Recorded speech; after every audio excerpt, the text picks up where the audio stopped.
عليكم ورحمة الله وبركاته نحمده ونصلي على رسوله الكريم أما بعد চাঁদপুর থেকে মেয়ারাজুল ইসলাম জানতে চেয়েছিলেন তাকদীর পরিবর্তনের আমল কি। বিষয়টা খুবই গুরুত্বপূর্ণ।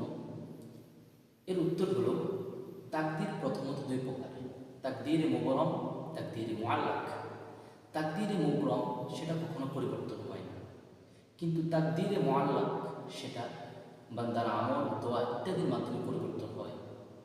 তবে একটি বিষয় আমাদের জেনে রাখতে হবে, রাসূল সাল্লাল্লাহু আলাইহি সাল্লাম তাকদীর, ভাগ্য ইত্যাদি নিয়ে কথা বলতে নিষেধ করেছেন।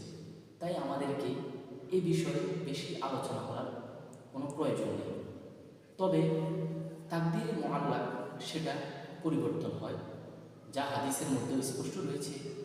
তিরমিজি শরীফের 2139 নং হাদিসে এসেছে, قال رسول الله صلى الله عليه وسلم لا يرد القضاء إلا الدعاء। ভাগ্য একমাত্র দোয়াই পরিবর্তন করতে পারে।